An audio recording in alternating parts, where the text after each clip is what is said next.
Buenos días, buenas tardes y muy buenas noches, bienvenidos a este nuevo proyecto de documentales. Documentales que vamos a traer continuamente de todas partes, de la 2, de National Geographic, de Documentalia, de un montón de sitios, con el único interés de compartir información con vosotros para las entrevistas que se van a venir ya para la temporada que viene en septiembre. Vamos a traer un montón de documentales. Y en este caso, como veis un poquito, la revolución del mundo cuántico. ¿Qué es eso de que una partícula puede estar en dos sitios a la vez? Ese mundo tan pequeño y minúsculo que se puede convertir en el futuro de toda la humanidad. Esos viajes por el espacio tienen algo que ver con el mundo cuántico, con la teoría de cuerdas. La unificación de ideas en este aspecto es muy interesante y vamos a empezar a traer, pues igual que el de los universos paralelos, traeremos documentales sobre el multiverso, el mundo cuántico y todo este tipo de nuevas tecnologías, investigaciones, ciencias que se están llevando a cabo de una manera muy especial. Recordad que estamos en Misterio 51 en iVoox, Misterio 51 Radio en YouTube y tenemos más canales por ahí que ya podéis ver aquí abajo en Mostrar Más.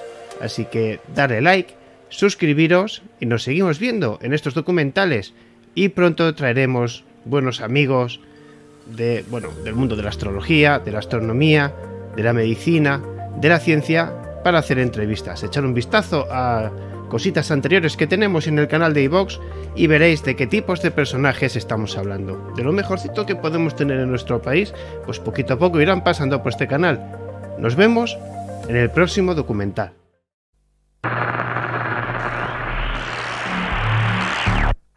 Desde el comienzo de la historia de la humanidad, las nuevas ideas se han inspirado en la potente combinación que forman la curiosidad y la observación. En el mundo tecnológico actual, todo lo que tocamos, utilizamos, vemos o hacemos, desde encender una cerilla hasta navegar, ir en tren, mandar correos electrónicos, volar, comprar, secar, atar, hilar, triturar, conducir, atornillar, tocar, escalar, rimar, escribir a máquina, limpiar, cortar, taladrar, telefonear, descansar, hablar, caminar, escribir o ver este documental. Es posible porque alguien en algún momento experimentó y transformó lo que era solo una idea en un instrumento útil y potente. Estas innovaciones e invenciones pronto dejarán de ser tan sorprendentes comparadas con lo que los exploradores pasados y presentes han descubierto y están revelando al escudriñar y sondear las profundidades del universo más poderoso, minúsculo y extraño imaginable, el universo cuántico, un ámbito paradójico de un potencial ilimitado, donde fenómenos fascinantes están siendo aprovechados y desarrollados en unas nuevas tecnologías que pueden cambiar el mundo. Viaja con nosotros a este extraño y cada vez más sofisticado mundo con los domadores de la física cuántica. Revolución cuántica.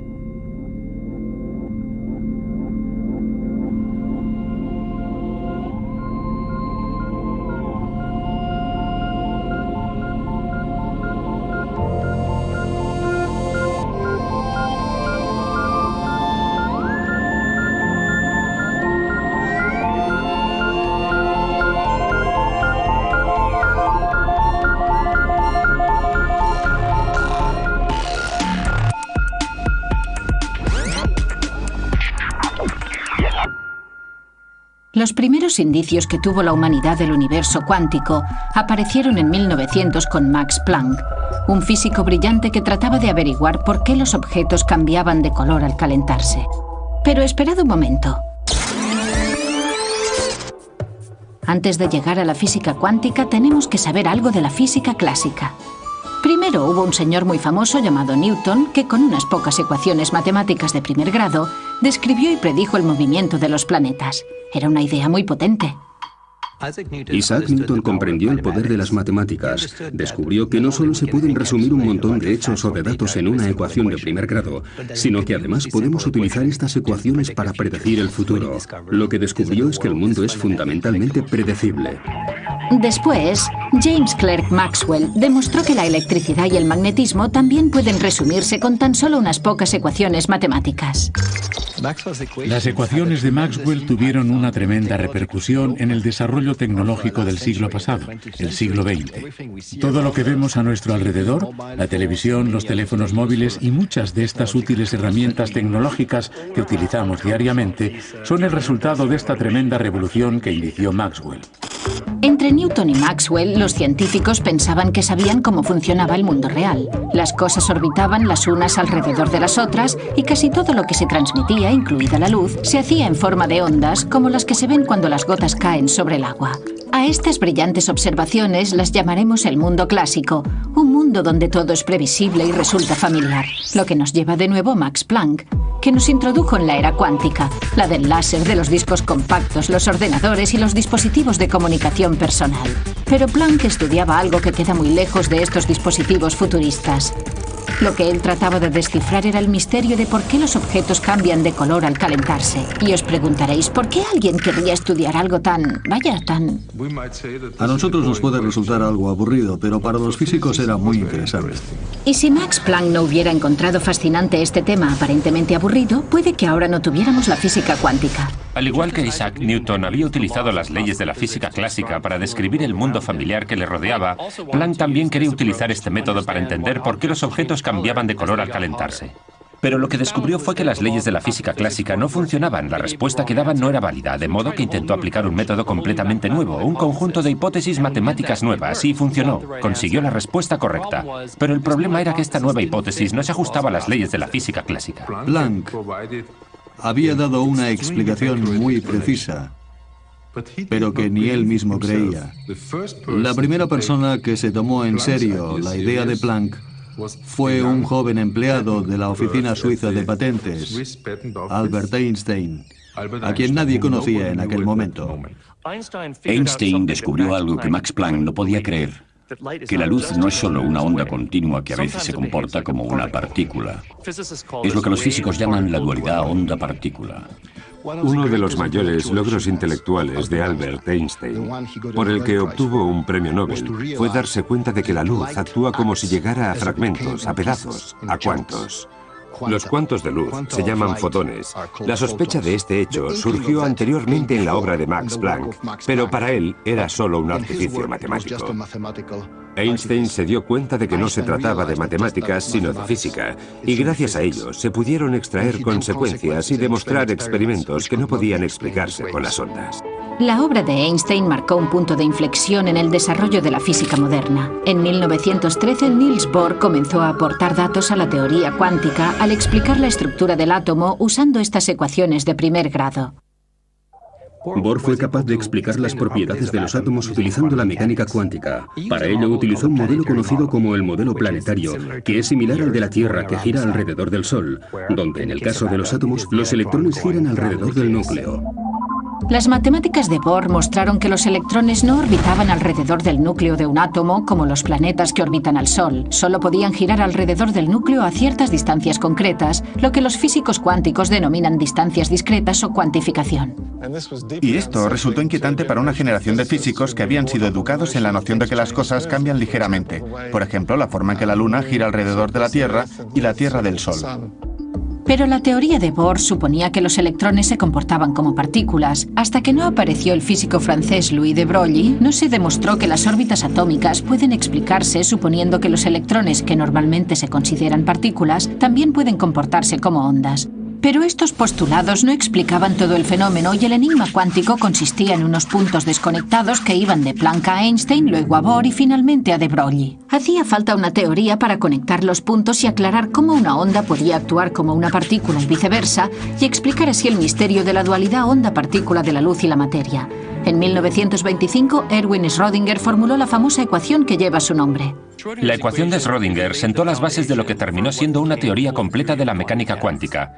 Y esta nueva teoría no solo dio a los científicos una receta universal para comprender todos los fenómenos cuánticos anteriores, sino que también les proporcionó una manera sistemática de explorar el mundo atómico para encontrar los efectos cuánticos nuevos e inesperados.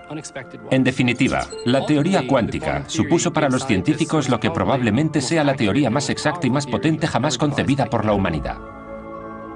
Si bien el descubrimiento de la teoría cuántica fue enormemente útil como herramienta científica e hizo posible muchas de las tecnologías de hoy en día, en realidad planteó más preguntas que respuestas. Muchas de estas preguntas las ilustra el famoso experimento de la doble rendija, que incluso hoy en día les acelera el pulso a los físicos. El experimento de la doble rendija es en realidad una metáfora para explicar la dualidad onda-partícula.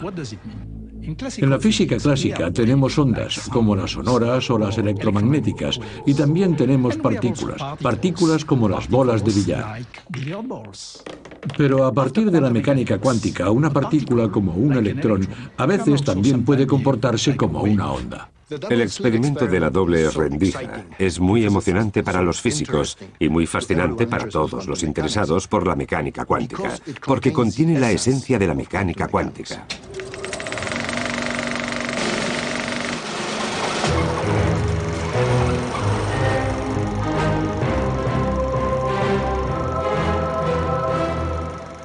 Double-slit experiment.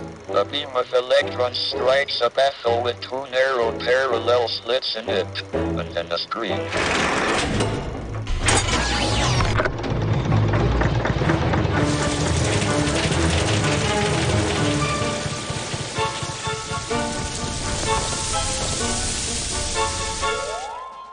Cuando hacemos este experimento con las luces encendidas, no ocurre nada inusual. Los electrones forman el mismo patrón en la pantalla que se esperaría de una bolita de papel mascado, de un chicle o incluso de un tomate. Pero cuando apagamos las luces, sucede algo sorprendente.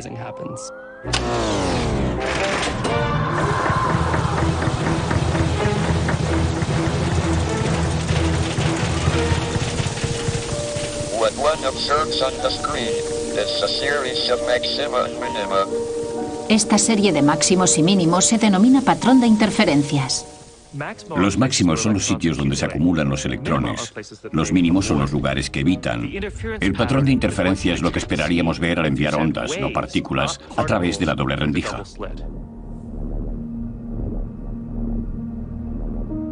Lo que observamos en el experimento de la doble rendija se explica matemáticamente por la ecuación de las ondas de Schrödinger, que predice el patrón de interferencia observado. Pero la teoría cuántica no nos explica dónde está la partícula cuando pasa por las rendijas. The essential difference between classical and quantum physics is that in classical physics one can predict both the positions and the velocities of particles, whereas in quantum theory one can't predict either.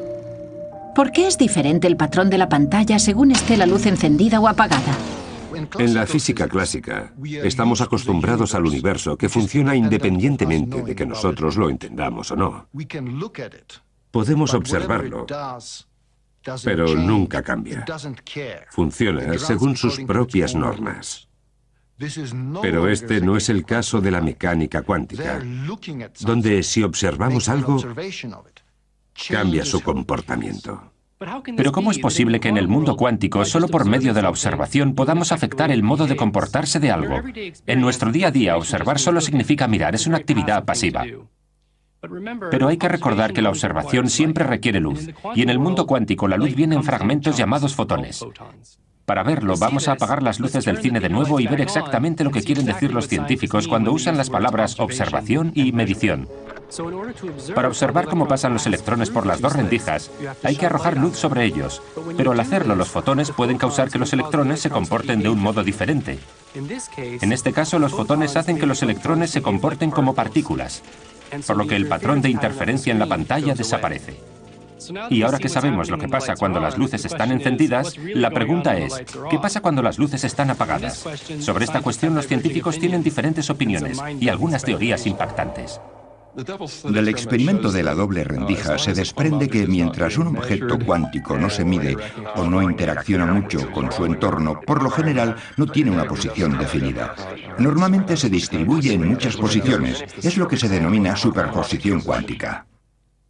Los objetos cuánticos se comportan como si pudieran ser y pudieran hacer varias cosas al mismo tiempo. Los electrones pueden pasar por dos ranuras diferentes a la vez.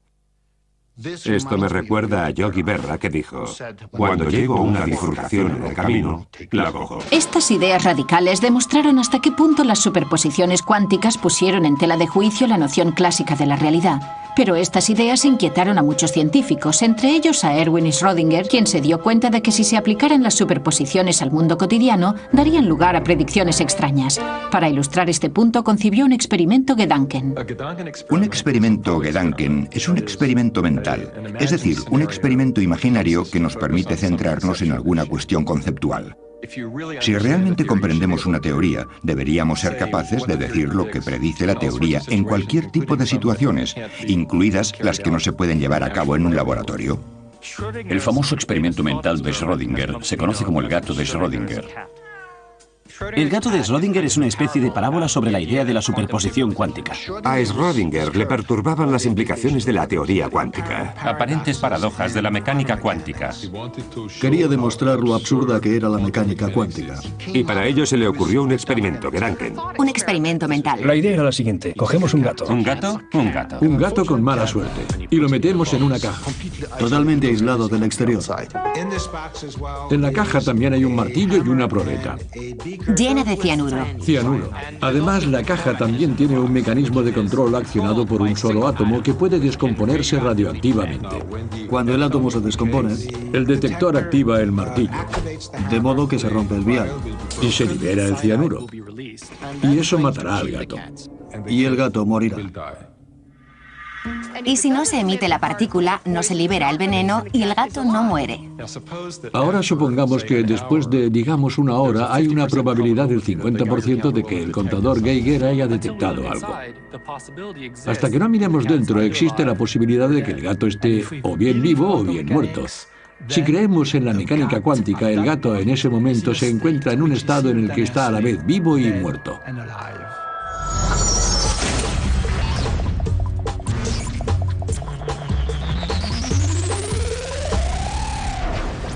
Lo que Schrödinger quería demostrar es que es absurdo pensar que el gato esté al mismo tiempo vivo y muerto solo porque sea descrito por una superposición. Y que del mismo modo debemos reconsiderar la idea de los electrones en superposición. Una de las respuestas que podríamos dar es que nos negamos a responder a la pregunta. Podríamos decir que la teoría cuántica es solo un conjunto de reglas para calcular dónde vamos a detectar la luz, y nada más. Es la escuela del cállate y calcula. Los físicos han dado todo tipo de respuestas, no hay un acuerdo general, y probablemente pasará mucho tiempo antes de que lleguen a uno.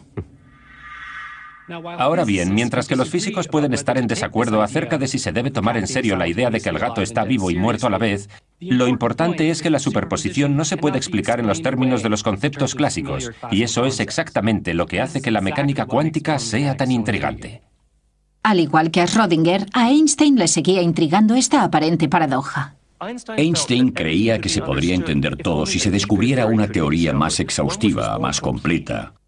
Para demostrarlo, se le ocurrió hacer un nuevo experimento Gedanken con sus colegas Boris Podolsky y Nathan Rosen en Princeton.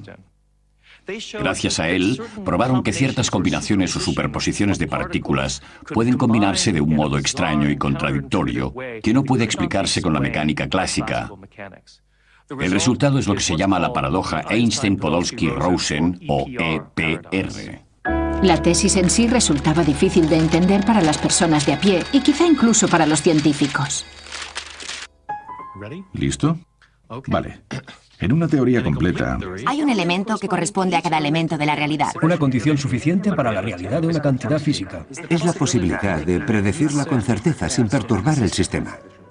De modo que, o bien la descripción de la realidad proporcionada por la función de onda de la mecánica cuántica no es completa, o bien estas dos cantidades no pueden tener una realidad simultánea. Por lo tanto, la conclusión a la que llegamos es que la descripción de la realidad proporcionada por una función de onda no es completa.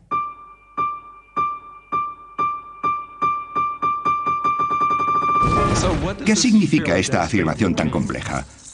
Según la mecánica cuántica, es posible que dos partículas estén tan estrechamente entrelazadas que forman un solo sistema en el que ninguna de las partículas tienen un estado cuántico por sí misma. Lo que Einstein, Podolsky y Rosen hicieron fue coger un par de partículas así y separarlas muy lejos, tal vez a años luz de distancia. Luego, imaginemos que aquí hay un observador midiendo la partícula A, dándole así un estado que no tenía antes. La idea clave es que al realizar la medición, también se está determinando el estado de la partícula B, un estado que, según la mecánica cuántica estándar, no existía previamente. Para Einstein esto era imposible. ¿Cómo era posible que medir una cosa aquí afectara instantáneamente a algo que está a años luz de distancia? De modo que él y sus colaboradores concluyeron que el estado de la partícula B debía existir con anterioridad y que, por lo tanto, la mecánica cuántica estaba incompleta. La idea de medir una cosa aquí y que cambie algo que está muy lejos es lo que Einstein llamaría una espeluznante acción a distancia. Einstein creía que el mundo debía ser reconocible a la larga, que ahí fuera tenía que haber una realidad, y eso desafiaba la mecánica cuántica. Así no funcionaba. A Einstein no le gustaba esa idea que provocó su famoso comentario: Dios no juega los dados con el universo. Muchos de los físicos cuánticos iniciales, Einstein incluido, esperaban que una teoría más exhaustiva estuviera libre de las aparentes contradicciones de la mecánica cuántica. Algunos científicos incluso tenían la esperanza de que los elementos cuánticos extraños desaparecieran. Después de que Einstein introdujera en 1935 el concepto de lo que llamó espeluznante acción a distancia, fue el físico austríaco Erwin Schrödinger quien denominó este fenómeno en alemán Verschränkung, entrelazamiento en español. La cuestión es que Verschränkung es la mejor manera de llamarlo. Verschränkung es algo como esto, una conexión muy fuerte y bien definida, mientras que entrelazamiento suena a lazos, a algo no muy bien definido. Imaginémonos dos partículas entrelazadas como si fueran un par de bailarinas. Si las bailarinas no pueden verse o hablarse mientras bailan, es posible, aunque difícil, que vayan totalmente sincronizadas. Pueden hacerlo solo si han ensayado antes y saben cuáles son los movimientos que hay que hacer en cada momento. Einstein esperaba que las propiedades de las partículas entrelazadas se pudiesen describir de la misma manera, que la forma correlativa en la que reaccionaban los dos fotones ante cualquier medida posible se pudiera explicar al considerar que los resultados de la medición estaban predeterminados. Pero se equivocaba. Ahora sabemos que el entrelazamiento es una conexión entre partículas mucho más fuerte de lo que se puede alcanzar en la física clásica. Estas curiosidades cuánticas, de las cuales el entrelazamiento era la más extraña, desconcertaron a los investigadores durante más de un cuarto de siglo. En 1964, el físico irlandés John Bell diseñó un experimento para probar lo que Einstein pensaba que era imposible. La publicación de Einstein-Podolsky-Rosen de 1935 fue ignorada durante los primeros 30 años de su existencia. Entonces llegó John Bell y demostró que el entrelazamiento no se podía explicar con una teoría básica y sencilla. Esto dio lugar a experimentos fundamentales en los que se intentaba averiguar si la naturaleza estaba realmente loca, si realmente era tan extraña. La publicación de la teoría de John Bell sobre el entrelazamiento coincidió con el desarrollo del láser que posibilitó estos experimentos.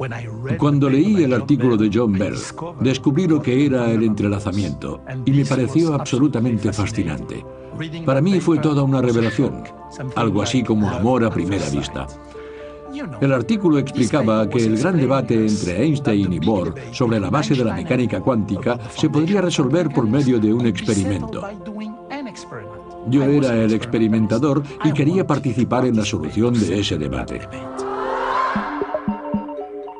El experimento se basa en producir pares de fotones que volarán en dirección opuesta y luego, cuando estén a 12 metros de distancia el uno del otro, medirlos exactamente en el mismo instante. Y la idea es que las dos mediciones separadas por 12 metros deben ser independientes del concepto de relatividad. Con eso quiero decir que lo que mido por un lado no debería poder influir en el resultado de la medición en el otro lado. Ese es el punto esencial. La relatividad espacial nos dice que nada puede viajar más rápido que la luz, lo que significa que lo que hago aquí no tiene tiempo para llegar hacia el otro extremo del experimento. Y para eso era necesario que yo pudiera cambiar la orientación de los polarizadores en pocos nanosegundos. Conseguir hacerlo era crucial para el experimento. Y lo que hice fue medir la polarización de cada fotón. Los fotones se pueden polarizar vertical, horizontalmente o en diagonal a 45 grados. Pero la pareja de fotones entrelazados con resonancia paramagnética electrónica están polarizados al mismo tiempo vertical y horizontalmente. Es algo muy extraño. Tan extraño como el gato de Schrödinger, que está vivo y muerto. Y ahora la pregunta es, ¿cuál es el resultado de las mediciones? El resultado que obtuve fue lo que predecía la mecánica cuántica, que es que cualquiera que sea la dirección de la medición de un lado, si optamos por medir en la misma dirección en el otro lado, descubrimos que los dos fotones se alinean en la misma dirección. Esto significa que los resultados de las mediciones están estrechamente correlacionados, más que cualquier correlación concebible en la física clásica. Significa que cuando los dos fotones están colocados a 12 metros de distancia, continúan comportándose como un solo objeto. Einstein pensaba que eso no era posible porque significaría que hay una especie de espeluznante acción a distancia entre los dos objetos. Pero si queremos comprender el resultado del experimento, tiene que entrar en juego la espeluznante acción a distancia. Einstein never really understood the fundamental difference between classical and quantum theory. That is why he found it so difficult to accept things like the uncertainty principle. But quantum theory agrees with observation. God really does play dice with the universe. Antes de que llegaran John Bell primero y Alain Aspect después, lo único que podíamos hacer era discutir sobre la rareza de la mecánica cuántica. La ecuación de Schrödinger nos dice que un gato puede estar tanto vivo como muerto, y nadie sabe lo que eso significa, simplemente es extraño. Y estos argumentos se prolongaron durante décadas. Lo que hizo John Bell fue añadir algo de matemáticas y algunas cantidades al fenómeno cuántico, y lo que hizo Alain Aspect fue verificar esas mediciones en el laboratorio. Así pues, entre John Bell y Alain Aspect fuimos capaces de medir el extraño fenómeno de la mecánica cuántica. Los experimentos de Alain Aspect establecían que esos efectos cuánticos eran reales, aunque no quedaba claro cómo encontrarles el sentido con nuestro modo habitual de pensar. Lo que es más notable es que estos experimentos llevaron a una generación de científicos a preguntarse cómo pueden sernos de utilidad estas extrañas características cuánticas. La mecánica cuántica nos da una descripción increíblemente precisa de la conducta de la luz y de la materia. Este descubrimiento ayudó a los científicos e ingenieros del siglo XX a desarrollar todo tipo de tecnologías, como por ejemplo el láser y el transistor, que son el núcleo de nuestro mundo electrónico. Estos dispositivos cuánticos a una escala relativamente grande funcionan sin mostrar de un modo explícito los aspectos extraños de la mecánica cuántica. Estas tecnologías que nos resultan tan familiares son producto de la primera revolución cuántica. Pero ahora ha llegado una segunda revolución cuántica gracias a dos acontecimientos importantes. El primero es la capacidad tecnológica de controlar directamente la rareza del mundo cuántico, incluidas la superposición y el entrelazamiento. Y el segundo es el nacimiento de la era de la información. Así que aquí viene la información cuántica, o la IQ si estamos enviando un SMS. Lo que me hizo pensar en la información cuántica fue que en 1985 leí un artículo del físico estadounidense Richard Feynman, en el que hablaba de la posibilidad de que los ordenadores operaran sobre principios cuánticos. Fue algo totalmente revelador. Porque hasta aquel momento yo estaba más acostumbrado a pensar en la información en términos muy abstractos. En el mundo cotidiano nos resulta difícil separar la idea de la información del contenido y el significado. Pero podemos hacernos una idea de por qué la información es física, si pensamos, por ejemplo, lo que haríamos si se nos pidiera que señaláramos una información. Siempre señalaríamos un pedazo de papel con algunas notas, aunque también una fibra óptica o un disco duro. En el caso del disco duro, vemos que la información tiene realmente un contenido físico. Si queremos guardar información en, digamos, un disco duro de 100 gigabytes, tenemos que pagar un dinero. Tenemos que ir a comprarlo. El hecho de que haya una cantidad física por la cual pagas un dinero nos dice que en realidad la información es física. Por ejemplo, yo estoy hablando con vosotros ahora y la información se transmite mediante el sonido. Podría escribir una carta y la información se almacena en forma de tinta y de marcas sobre el papel. Una vez entendemos que la información es física, empezamos a preguntarnos si las leyes de la física limitan el modo en el que se procesa la información. O en el caso de la física cuántica nos proporciona un mecanismo completamente nuevo para procesar y comunicar la información. Información. Esto es la información y su uso adecuado puede traer una nueva dignidad a la humanidad. Ahora estaréis pensando, ¿información clásica? ¿Información cuántica? ¿Hay alguna diferencia? Sí que la hay, y todo empieza con el humilde bit. El bit es la unidad básica de la información clásica, que se encapsula en un sistema físico que puede tener dos estados, ya sea encendido o apagado, cargado o descargado, que está aquí o allí, o en términos matemáticos, un 0 o un 1. En el mundo cuántico, tenemos bits cuánticos o qubits, y estos qubits pueden estar superpuestos y estar en 0 y en 1 al mismo tiempo. Es la capacidad de manipular el mundo a ese nivel de fenómeno cuántico de las superposiciones cuánticas, lo que nos permite realizar tareas computacionales en la mecánica cuántica que son imposibles o por lo menos muy difíciles por medio de ordenadores convencionales. Nuestras tecnologías se están acercando ya a los límites de la información cuántica, y los transistores se están acercando al tamaño de un bit cuántico o qubit. Esto es lo que llamamos la ley de Moore, en honor al fundador de Intel, que predijo hace 20 años que esto ocurriría. Y de hecho, en el transcurso de los próximos 20 años, se espera que los transistores, que son el corazón de nuestros dispositivos informáticos, alcancen el tamaño de un solo átomo.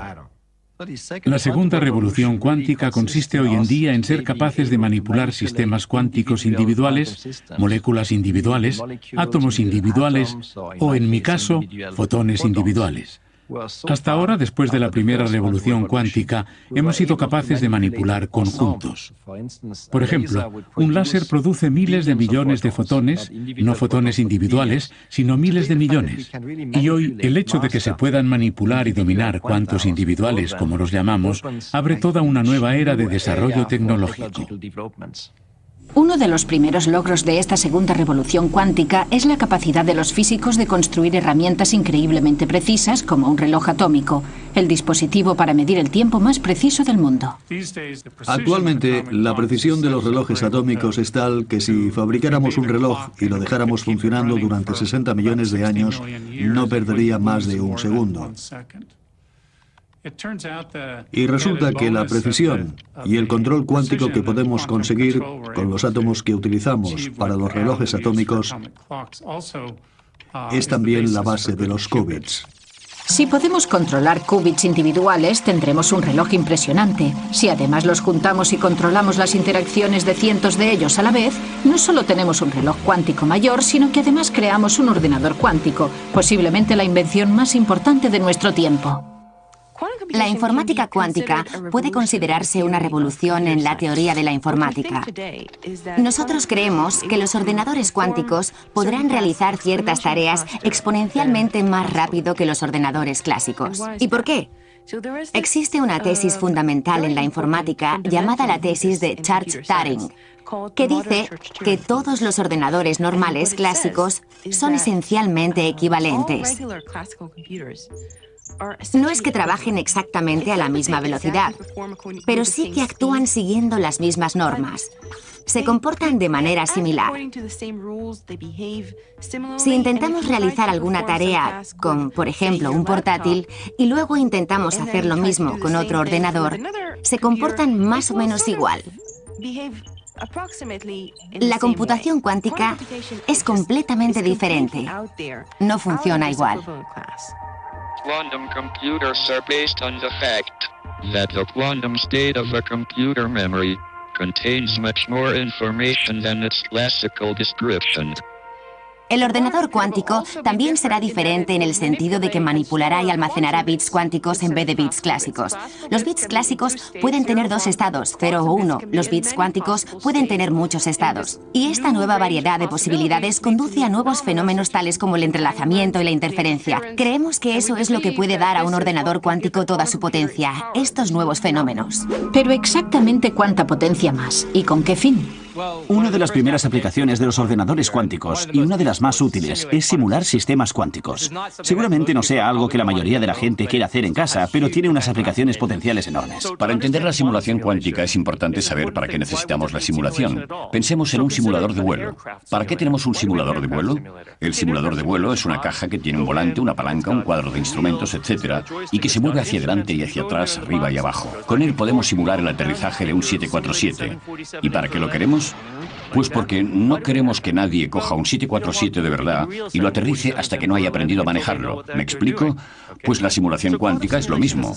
Tenemos algunas moléculas grandes y complejas, como si fuera un 747 de moléculas, algo enorme, que tiene un comportamiento cuántico extraño y queremos saber qué hacer con él, pero no sabemos cómo controlarlo. No sabemos cómo obligarlo a hacer lo que queremos, así que lo que hacemos es simularlo con un ordenador cuántico. Por ejemplo, un ordenador cuántico podría ayudar a diseñar nuevos superconductores para que los trenes funcionen con levitación magnética, o nuevos medicamentos para tratar enfermedades. Podría ayudar a simular los átomos del medicamento para decirnos cómo se hace y cómo interactuará con otras sustancias químicas. Para los físicos, los químicos y los biólogos, todo esto es muy importante. La química de los átomos, el comportamiento de los materiales, todo dependerá de la mecánica cuántica, y un ordenador cuántico puede simularlo a la perfección. Hay otros que prevén que las tecnologías cuánticas tendrán un papel diferente. La mecánica cuántica nos está dando las herramientas para detectar cosas mejor de lo que hemos podido hacer hasta ahora. Podemos detectar el mercurio en el pescado, la presencia de plomo en los juguetes. Quizá podríamos detectar bombas en la carretera. Con la mecánica cuántica podemos fabricar detectores más potentes, más precisos, más sensibles. Y si podemos hacerlos más compactos, en el futuro serán de uso general. Pero lo que causó la explosión de interés por la informática cuántica fue el descubrimiento de Peter Shor. Lo que hice fue demostrar que si se pudiera construir un ordenador cuántico, que es un ordenador hipotético que nadie ha logrado construir aún, sin embargo se podría utilizar para la factorización de números grandes. Si tenemos dos números, pongamos el 3 y el 5, y los multiplicamos, obtenemos el número 15. La factorización es el proceso inverso. Empezamos con el número 15 y queremos descomponerlo y decir que es, por ejemplo, 3 veces 5. Con el 15 es muy fácil. Se puede hacer de cabeza. Pero supongamos que cogemos dos números de 200 dígitos. Con mucha paciencia y un papel y un boli, podríamos multiplicarlos para conseguir un número de 400 dígitos, aunque los ordenadores lo hacen en un santiamén. Pero si cogiéramos el número de 400 dígitos y tuviéramos que encontrar los dos números de 200 dígitos que se han tenido que multiplicar para obtenerlo, no creo que pudiéramos hacerlo. Ni siquiera puede hacerlo el ordenador más potente del mundo. Es un problema imposible de resolver. El problema de la factorización se utiliza para codificar la mayoría de los mensajes secretos importantes que se envían hoy en día. Funciona de la siguiente manera. Cuando compramos algo a través de Internet, nuestro ordenador multiplica dos números de 200 dígitos para conseguir el número de 400 dígitos. De modo que si sabemos ese número de 400 dígitos, podemos codificar lo que queramos. Pero para decodificarlo, necesitamos saber los dos números de 200 dígitos y nadie puede extraerlos del número de 400 dígitos porque el problema de la factorización es casi imposible de resolver.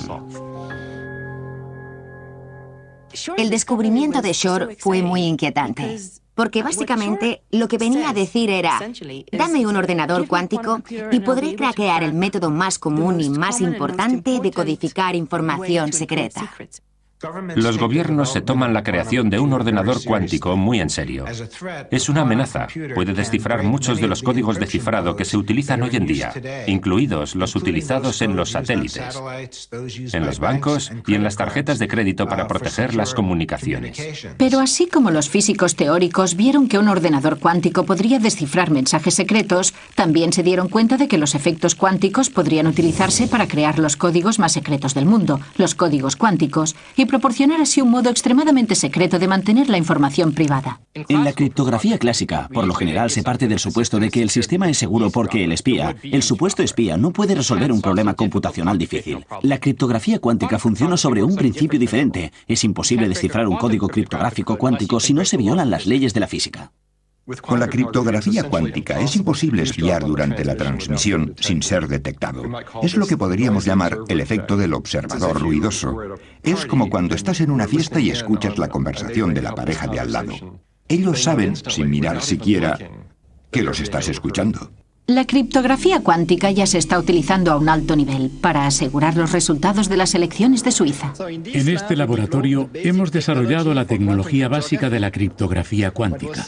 Lo que asegura la criptografía cuántica es el enlace de fibra óptica que conecta el lugar en que se encuentran las papeletas con el lugar donde se encuentran los ordenadores del Estado. Y esa ha sido la primera aplicación pública y material de la información cuántica. La criptografía cuántica es solo una de las muchas potentes herramientas cuánticas que se están desarrollando e instalando en este momento.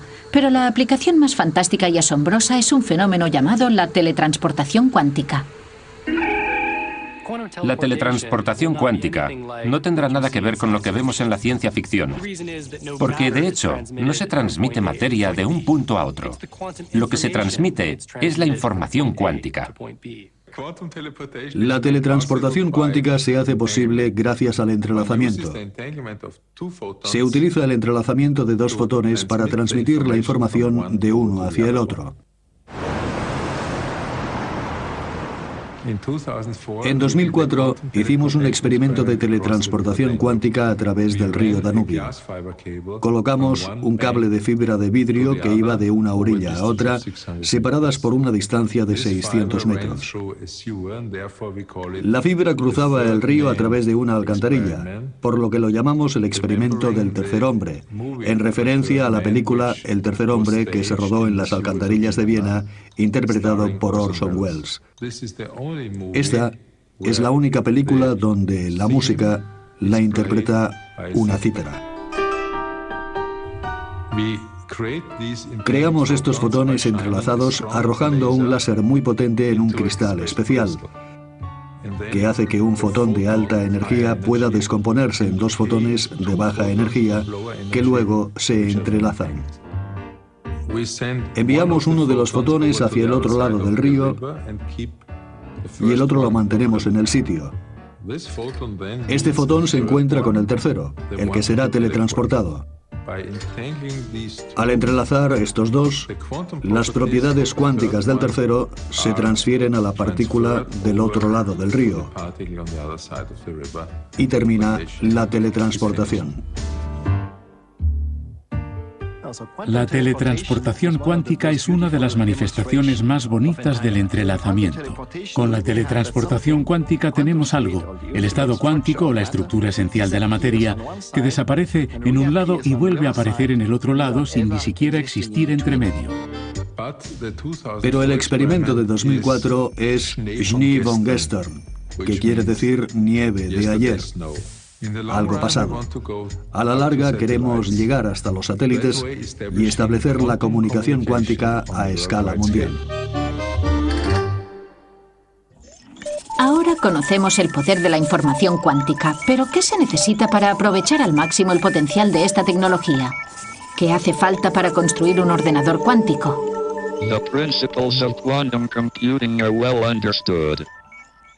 It is only their implementation in practice that is difficult. En principio, la construcción de un ordenador cuántico no supone ningún problema, eso está claro. Sabemos cómo juntar las cadenas de las operaciones cuánticas sobre el papel y la forma en que acabarán proporcionándonos un ordenador cuántico. El problema está en trasladarlo al hardware real. No sabemos qué aspecto tendrá un ordenador cuántico, porque aún no tenemos ninguno. Tenemos un modelo teórico y estamos buscando y haciendo pruebas con los dispositivos físicos que pueden poner en práctica nuestro modelo teórico. Un ordenador cuántico requiere el mantenimiento de superposiciones cuánticas para que funcione correctamente. Al igual que en el experimento de la doble rendija, donde la superposición y el patrón de interferencia resultante en la pantalla se perdían si el electrón se observaba o se medía de alguna manera, el ordenador cuántico deriva su potencia especial del mantenimiento a gran escala de todas las superposiciones de los qubits. Esto significa mantener el ordenador cuántico muy bien aislado de su entorno y protegido de interacciones no deseadas hasta la finalización del cálculo, y eso es algo muy difícil de hacer. La principal dificultad de construir un ordenador cuántico es mantener su estado cuántico, y eso significa mantenerlo completamente aislado. Los sistemas cuánticos tienen una característica enojosa, y es que cuando difunden la información sobre ellos mismos, dejan de ser cuánticos. Por eso, el aislamiento es uno de los problemas clave en la construcción de ordenadores cuánticos.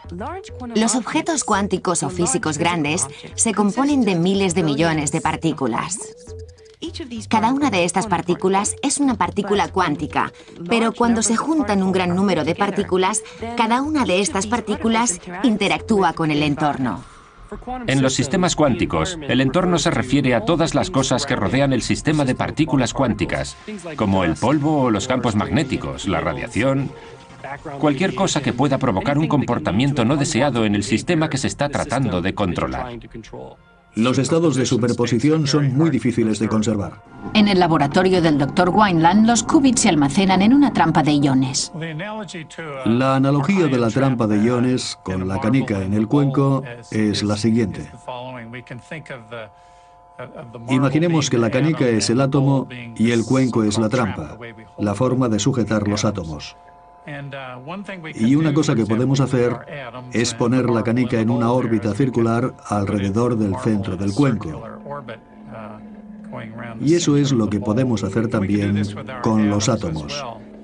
En el caso de la canica y el cuenco, la canica estará unas veces a la izquierda y otras a la derecha.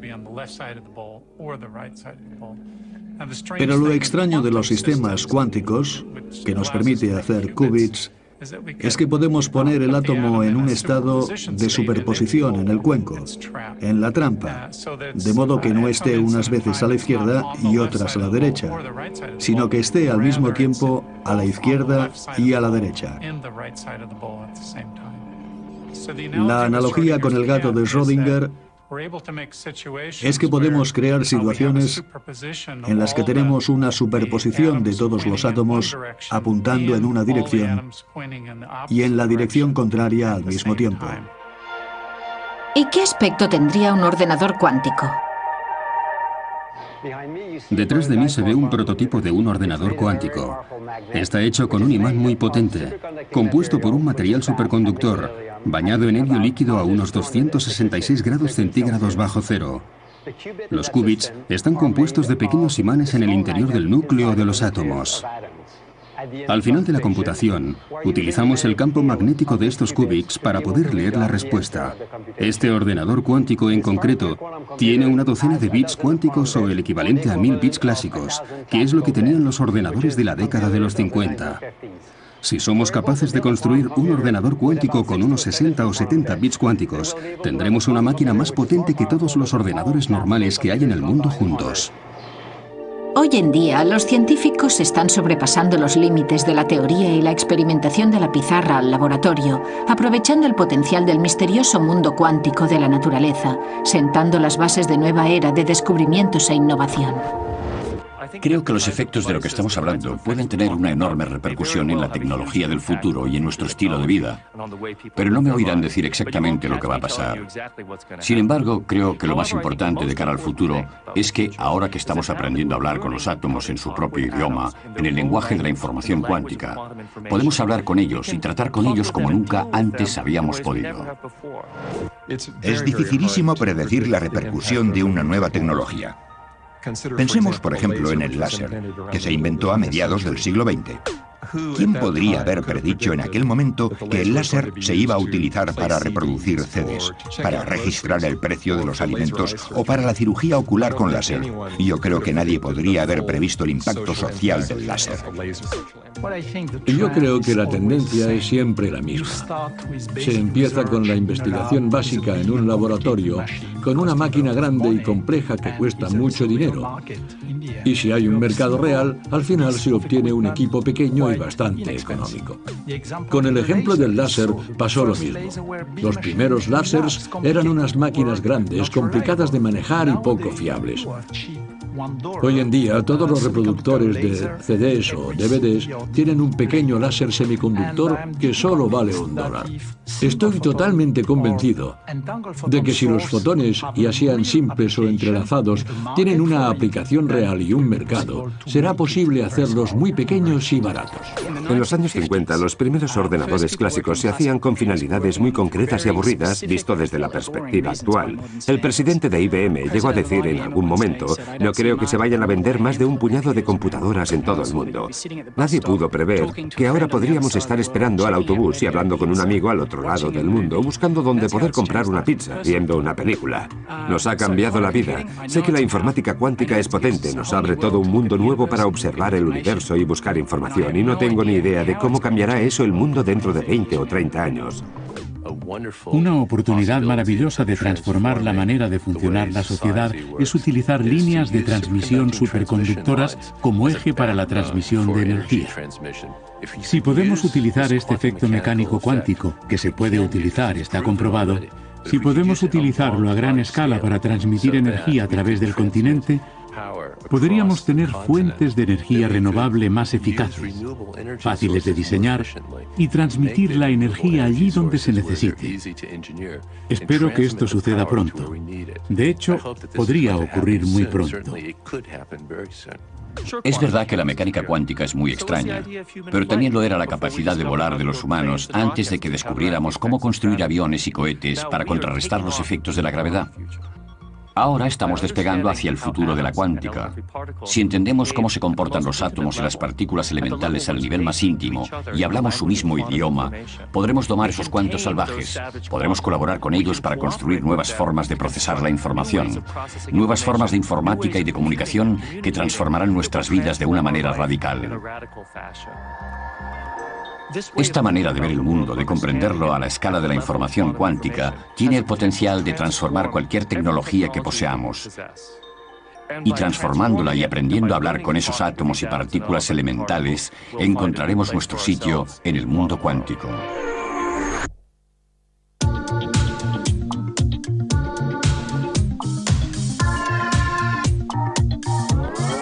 Quantum theory, quantum theory.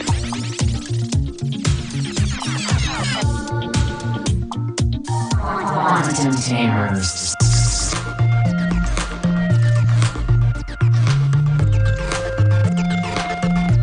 The potential is huge.